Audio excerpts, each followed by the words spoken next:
Welcome to the Indie Film Hustle Podcast, episode number 351. Let your hustle be louder than your mouth. Anonymous. Broadcasting from the back alley in Hollywood, it's the Indie Film Hustle Podcast, where we show you how to survive and thrive as an indie filmmaker in the jungles of the film biz. And here's your host, Alex Ferrari. Welcome, my Indie Film Hustlers, to another episode of the Indie Film Hustle Podcast. I am your humble host, Alex Ferrari. Today's show is sponsored by FilmTools.com. Since 1996, FilmTools has been Hollywood's one-stop shop for all things production. No matter what your filmmaking needs, FilmTools has you covered when you need gear for your next shoot. Anytime I need anything really quickly, I go to FilmTools. They always have every single kind of production nugget and thing that I might need, no matter how small or big it is, they definitely have it. And this week, FilmTools is offering the Indie Film Hustle Tribe 5% off all purchases at FilmTools.com. Just use the coupon code IFHPOD.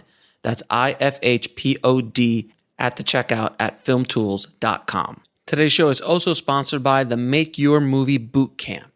You want to make a feature film, but you have no idea where to get started. I feel you because that's exactly where I was years ago when I first got started. But I finally decided to stop talking about making a movie and go out and just do it. I want to help filmmakers break through their own fears and show them the secret sauce on how to make a profitable feature film. So I decided to put together the Make Your Movie Bootcamp and condense all 25 years of my experience into a 2-day intensive. And in the camp, I cover how to flesh out your idea, the screenwriting process, finding money, crowdfunding, directing your film, post-production workflows, marketing, submitting to film festivals, film deliverables, self-distribution secrets, and how not to get ripped off by predatory film distributors. Think of this as a jumpstart to your filmmaking career and a replacement from a very expensive film school. And I'll also have 2 special guests from the film industry talking about how to find money and distribution. This bootcamp will be held in Burbank, California on October 26th and 27th at the Hilton Garden Inn in downtown Burbank. If you want to get 20% off the bootcamp, just head over to mymbootcamp.com. That's Make Your Movie, or mymbootcamp.com. Now, before we get started, guys, I want to apologize for being a little late this week with this podcast because I have sprained my ankle.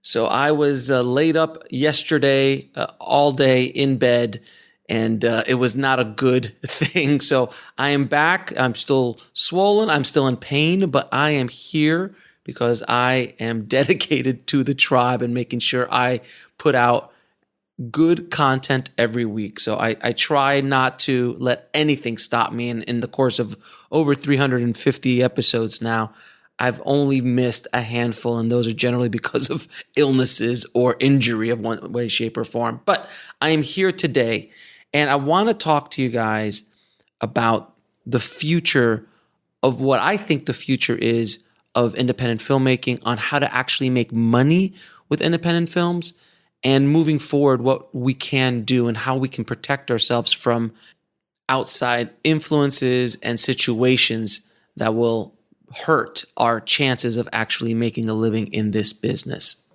Now, it's no secret that, the whole industry is really going through a major change right now. Film distributors, film studios, everyone's trying to figure things out because the landscape is changing almost on a monthly basis in regards to streaming, in regards to sell-through, DVDs, Blu-rays, SVOD, TVOD, AVOD, all sorts of different models are being tried. It is a crazy time. It's very much like the Wild Wild West, and film distributors are having a hell of a time trying to generate revenue because the ways that they used to do it, which was just to go to AFM or sell huge territories or pre-sales to get your movies produced, or there's so many different things that were being used before that are not as relevant today. DVDs used to be the saving grace of this industry. They were just selling so much. We were making so much money on DVDs and then Blu-rays that, it just stopped. You could always make money with a movie. Those days are gone. DVD sales are anemic at this point. Do they still sell? Yes, but they've been in a decline year after year for many, many years. And now a lot of people always talk about self-distribution and like that's the future for independent filmmaking. And there is an element to that without question. Controlling your movie, controlling your IP, controlling your projects and the revenue that comes in from those projects is key without question.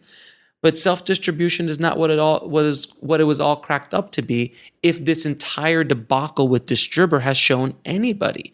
You trust a company to put your movie out there, and if that company goes down, what happens to you? Your money's lost. You can't get access to your movie. Think about this, guys. Do you think this is the only time this is going to happen? Don't you think that this is a possibility that we're going to be here again 5 years from now with another company or another huge distribution company? That's happened before. Distribution companies have gone down. Filmmakers have lost money with distributors and with aggregators now specifically. So I always find it very weird putting my hard work into somebody else's hands. I am an entrepreneur by nature, and I've been self-employed, a freelancer for most of my career. I said multiple times I was fired from both jobs early on in my career as an editor, because I just it wasn't for me. I was very proud of my firings. So I can't understand the process of a filmmaker spending $300,000, $400,000, $500,000 on a movie, which is considered low budget. And after it's all done, they literally just hand it over to a film distributor, a sales agent, and hopes that they'll get some money back for it. Where in the world that we're living today and moving forward, nobody knows anything. There are no guarantees anymore. There's very little things that work constantly with every situation. It's not existent anymore. So by doing this, by handing your movie over to someone who says, I know best, they don't know best. It's proven. Some of these big distributors, I'm not talking about the studios, they're at a different place. I'm talking about the independent world. Many of them are just trying to make it work. They're trying to make it happen. That's why a lot of these predatory distributors, and even some very well-known distributors who will remain nameless in this episode, but are very well-known in the indie film community, are offering 15-year deals. 15-year deals. Why? Because they have no idea how they're going to recoup their money that they spend, or they have no idea how they're even going to generate money. They're trying to play the long game. They're like, well, maybe between now and 15 years, we'll figure something out, while the filmmaker's left holding the bag. That is the world we live in today. And by the way, guys, I want to make this very clear. All of the problems that independent filmmakers are having, film distributors are having, sales agents, to generate revenue in today's world and model is happening in a fairly good economic time. We are still in a good economic time. We are not in a recession or depression or financial collapse or crisis like we were in 2008 and the years afterwards. So I hate to break the news to anybody listening. We're due. We're actually late for another economic turn. We're probably a few years late. So do you think that this growth is going to keep happening in the rest of the economy, that it's just going to be money? There's already indicators saying, guys, watch out. Something's going to happen. Something's going to happen. And the way the world is today, where there's so much uncertainty with, things happening in Europe, things happening here, domestically in the US, it's just a very unstable time in many ways. But our economy seems to be holding up as of right now. But what do you think is going to happen to all of these distributors, sales agents, production companies, film aggregators? What do you think is going to happen to them in a huge economic turn?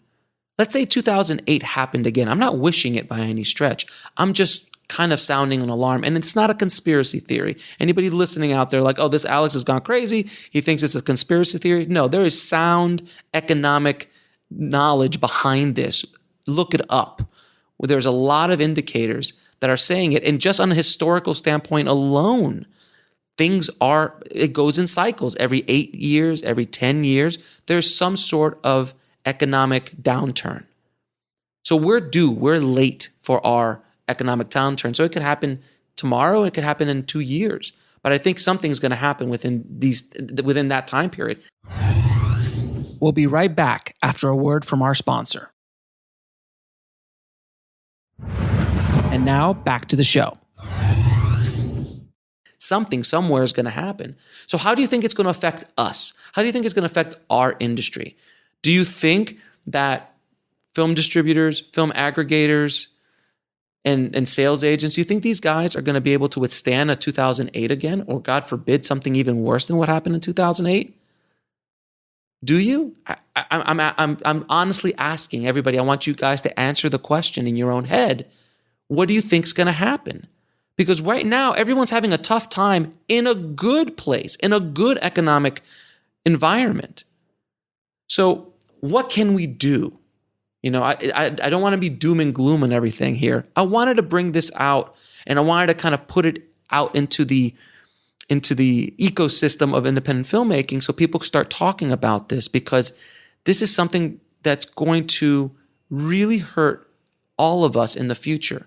If we don't figure out how to make money, how to generate revenue from our film projects, we will not survive. Your dream of being a filmmaker, your dream of making a living from your art, from what you love to do, is in jeopardy because the models that worked before are not working now. 2 years ago, I was able to make thousands of dollars through TVOD, renting and selling This Is Meg. Those days are gone. The numbers from distributors that I've talked to, you could just see the absolute downturn of iTunes. iTunes is generating no money, barely any money for independent filmmaking, for independent films. Are the studios still doing well with TVOD at the moment? Yeah, they are. But I think that model will eventually go away as well. Right now, there's just not a lot of money being made in TVOD, where 2 years ago it was.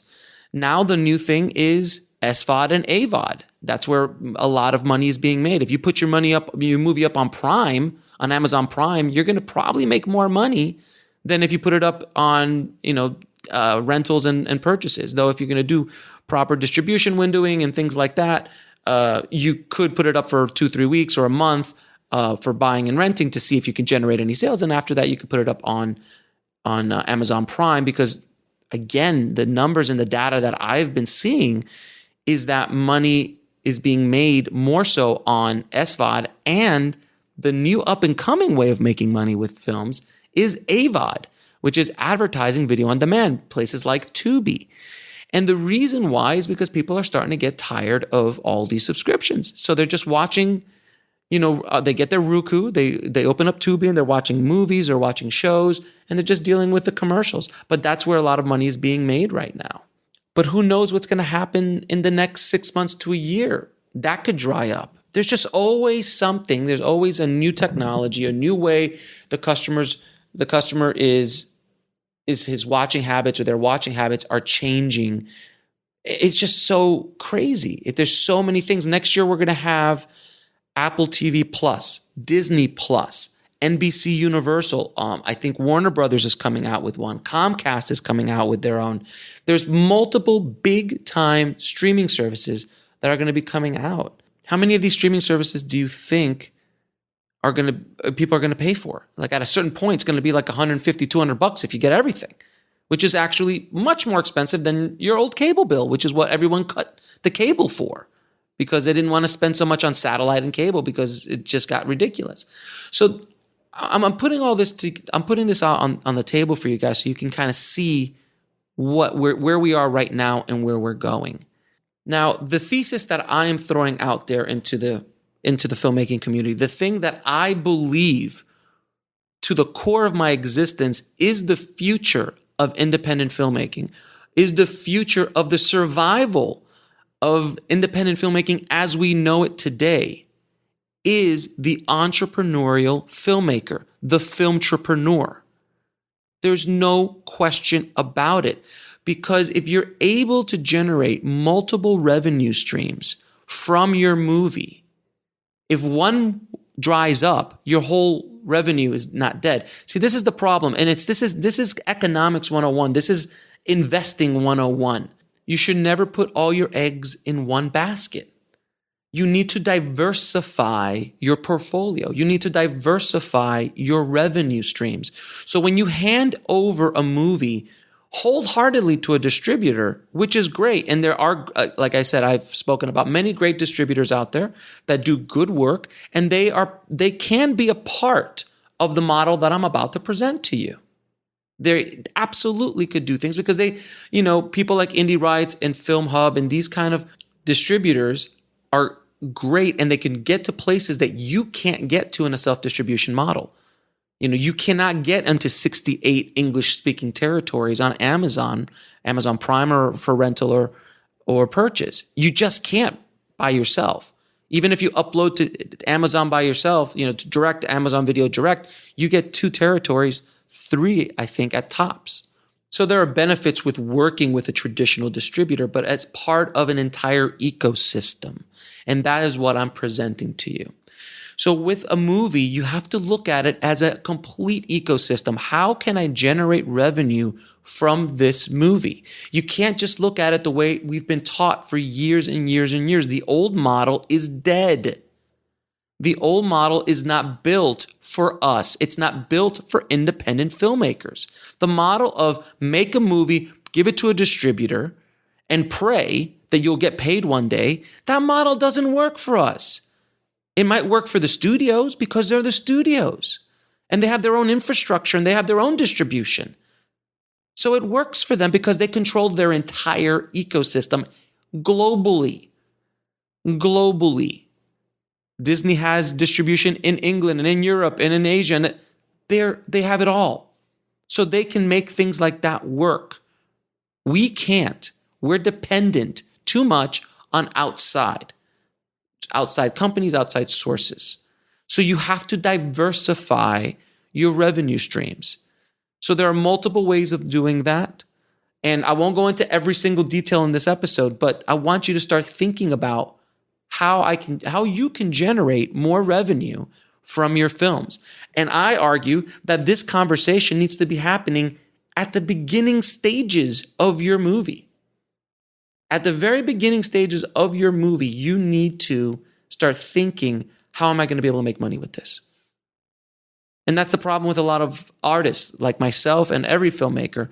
We don't want to think about that. We just want to make our art, and hopefully we'll get some money back at the end of the day. And that's great, but unfortunately our canvas and our paintbrushes are too damn expensive. Okay? We're just too expensive. So you have to think about the economic impact of what you're doing. If it's your money and you don't care, God bless, be an artist. But if it's somebody else's money, my God, you better have some sort of fiscal responsibility to that investor or to the people who believed enough in you to put money into whatever you're doing. So I'm sure you're asking, Alex, how do you create more revenue with your movie? If you're smart about how you present your movie, if you're smart about how you put it all together, how you position the project, who is your niche audience, who is the audience that you're focusing on, and you can start creating products for that audience based on your movie. Products like, obviously, the low-hanging fruit, t-shirts, hats, things like that. You can use like I use this example all the time. If you're making a horror movie and you've been able to build out a community around your horror film, would it make sense that if you made an 80s slasher film that you would make a hat that says, I love 80s horror, like Drew Marvick did with his film Bloody Pool Massacre, or Pool Party Massacre. I forgot which one. I think it's Pool Party Massacre. He was able to do that. And he was able to create multiple product lines that still generate revenue for him. Is he retiring off this? No, you don't have to. That's not the way business works.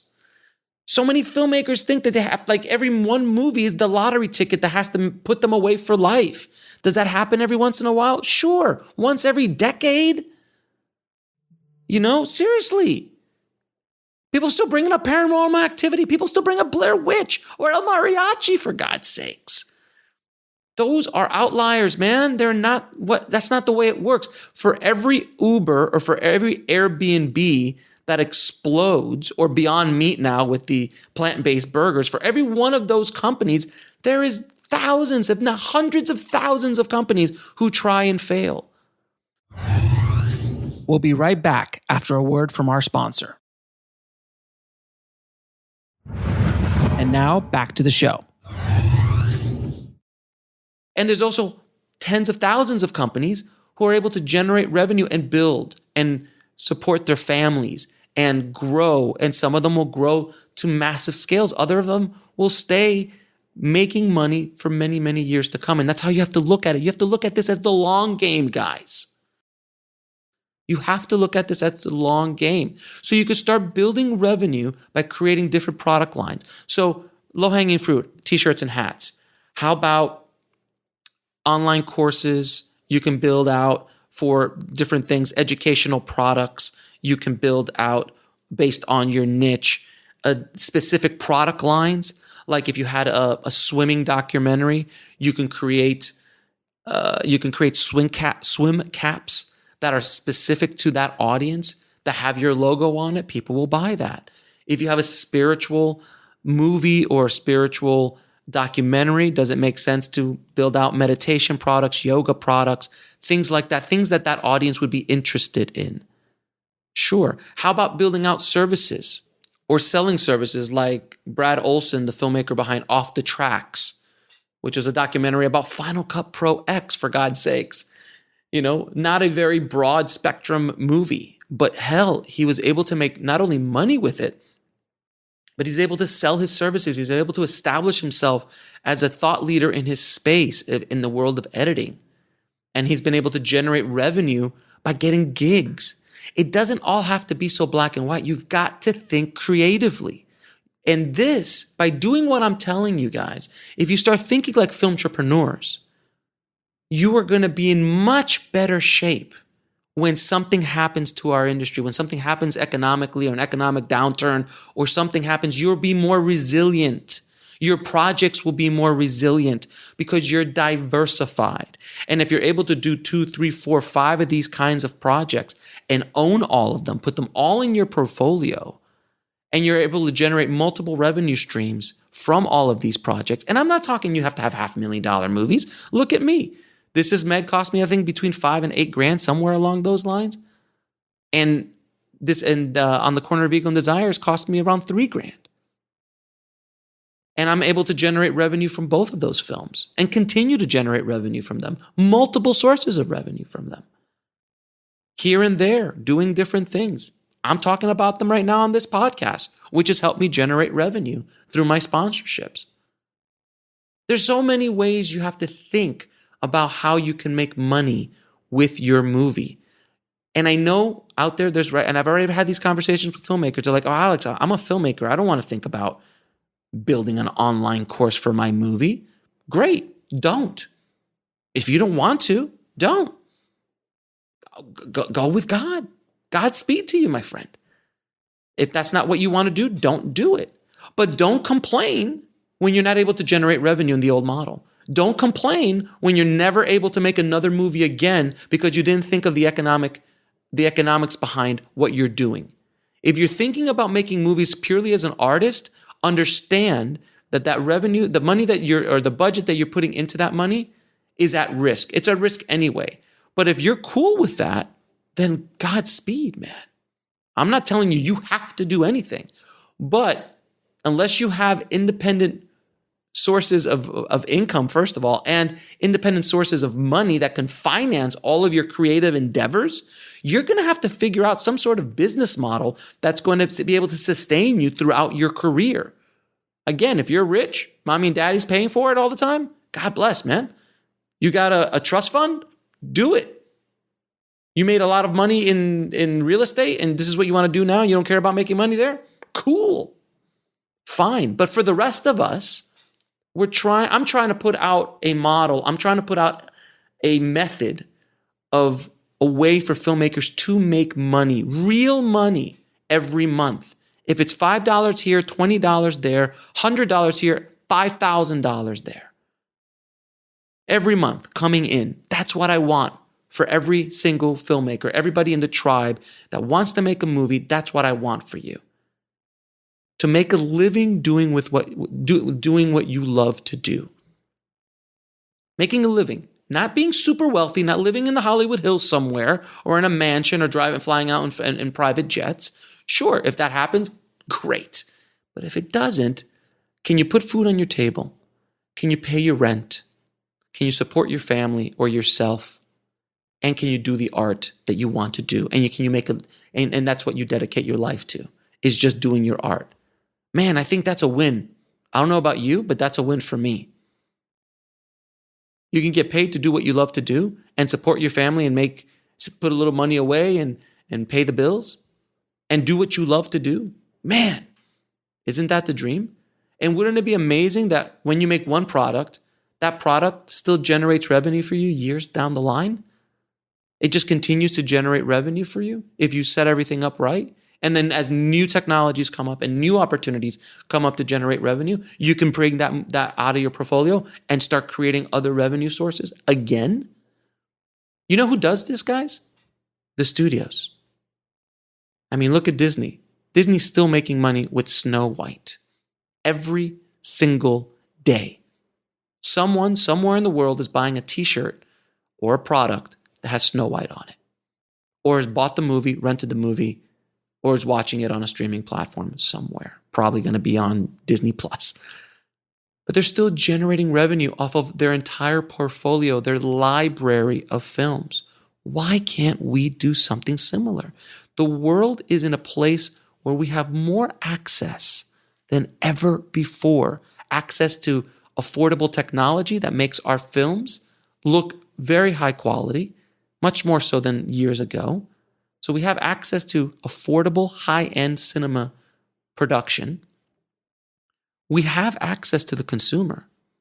We can self-distribute our films, or we can partner with strategic partners like Film Hub or Indie Rights to help us get the movies out into certain platforms, where then we can, in turn, use that momentum to sell ancillary products or services. It's here, guys. We can do it. You have to also understand marketing. You have to understand crowdsourcing, crowdfunding possibly, audience building, social media networking, social media marketing, all of those things. These are all elements that a film entrepreneur needs to understand. You might not have to be perfect at it. You can hire people to do it, but you need to be educated in every aspect of it. This is the new world, guys. This is the new world for independent filmmakers. The world that I was raised in, the world of Robert Rodriguez, Quentin Tarantino, Rich Linklater, Kevin Smith, John Singleton, Steven Soderbergh, in the 90s, growing up in the Sundance era or in the film festival era, those filmmakers, that time is gone. Just like Scorsese, Coppola, Spielberg, Lucas, De Palma, Milius, that time is gone. Those were windows of time that are gone now.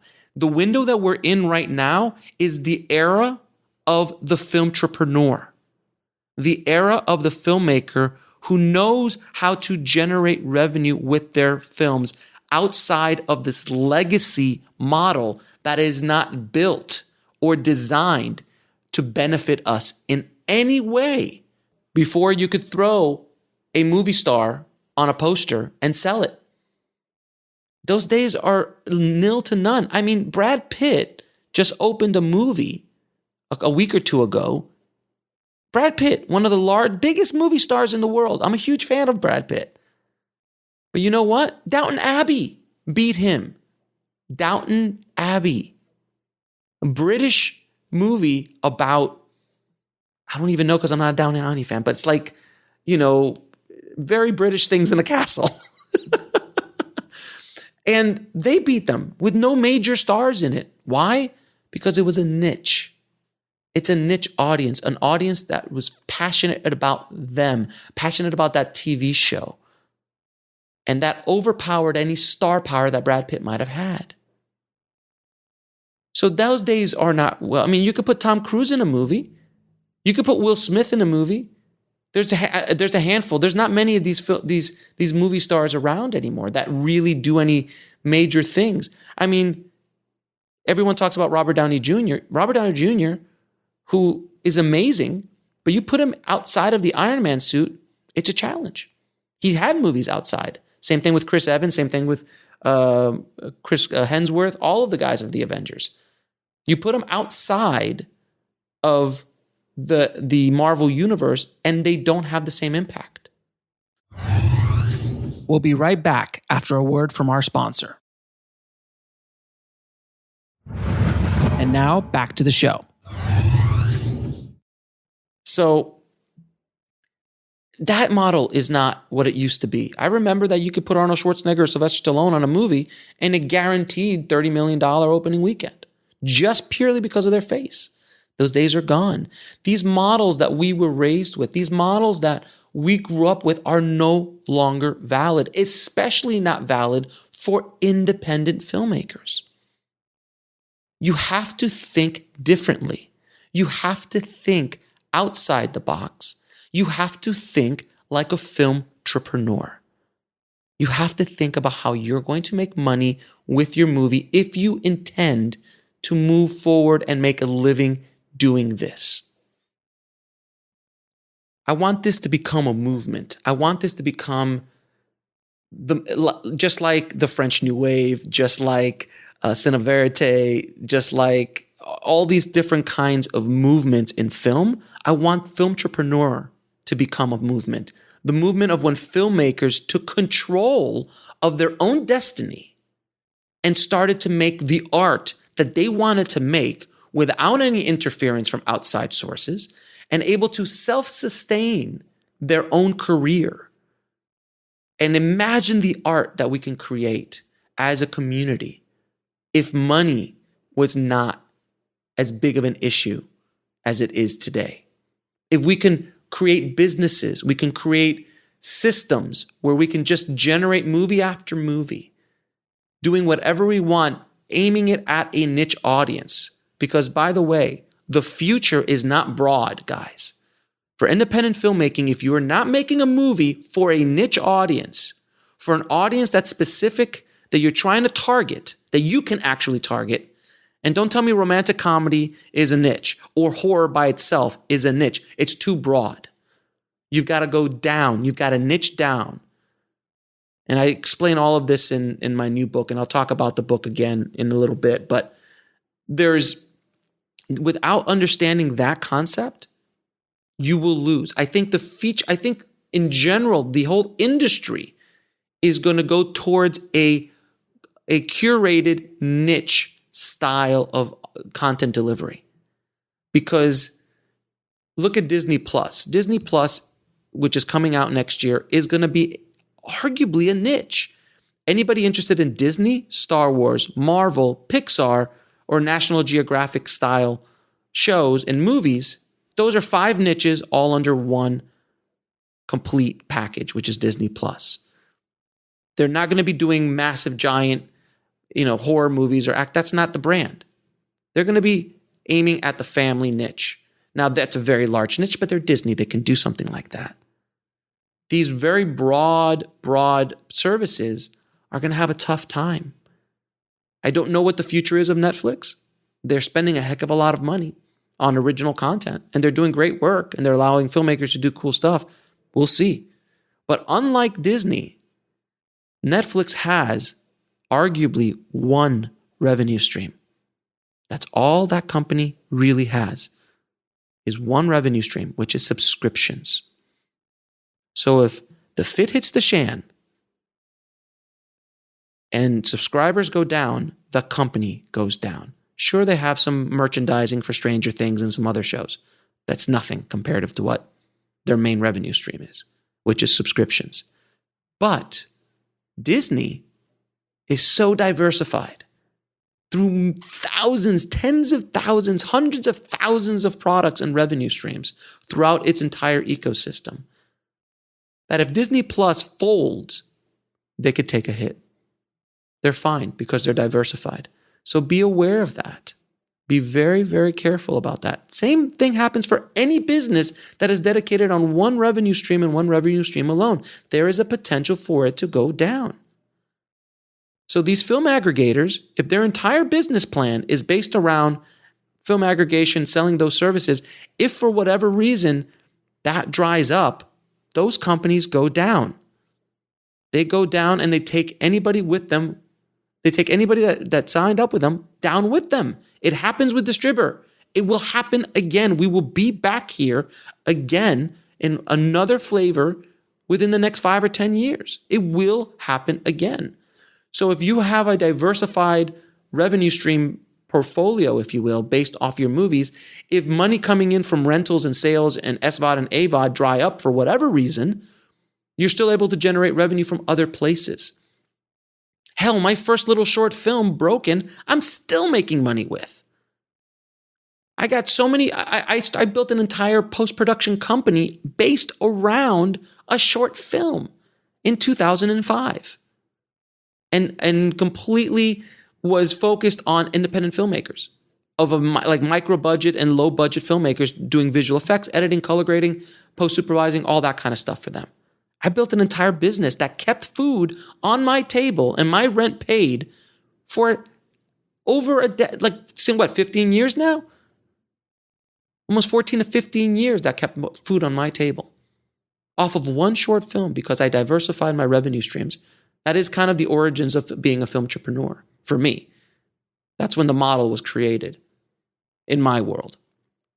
So I hope this episode's really kind of woken you up a little bit, and I really hope it shakes you. I really do. This is one of those semi-tough love episodes because I don't want to see what's happening out there right now to so many filmmakers because of this distributor, horrible, devastating situation. I don't want to see this happen again.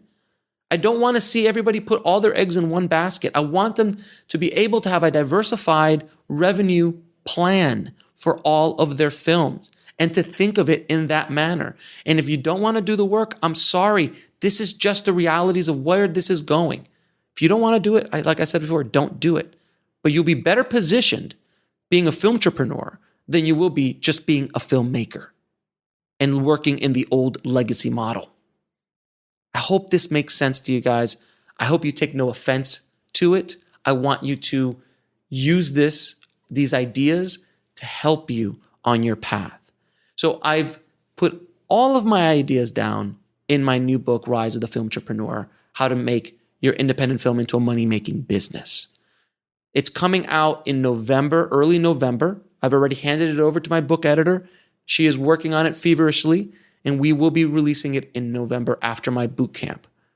So that book it's an entire blueprint on everything I've talked about. I go into real deep ideas, methods on how to do this and include multiple case studies of filmmakers and film entrepreneurs who are using these methods and are making a good living, others building empires with, literally $1 million empires off of these concepts. So I really do hope that first of all, I hope everybody gets the book. And I'm not just doing this as a sales pitch. I just hope it helps. I really do.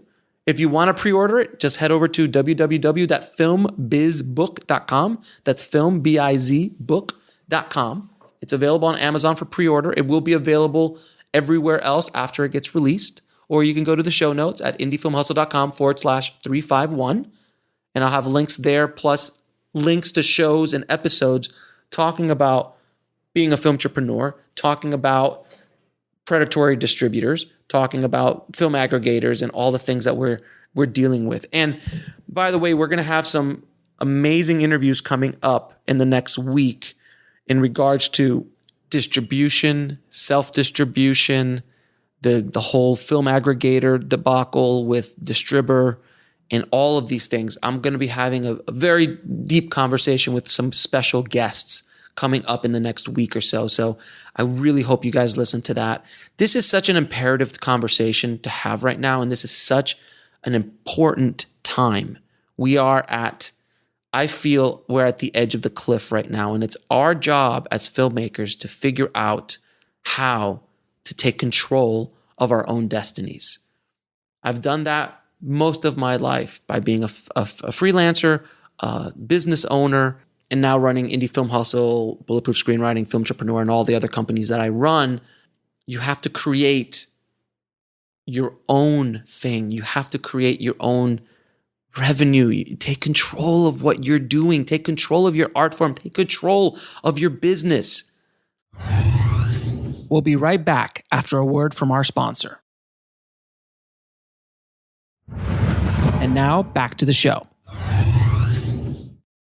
I've said it 1,000 times on this show, and I'll say it again. I've stolen this line from Suzanne Lyons, a film producer friend of mine, which says the word show and there's the word business.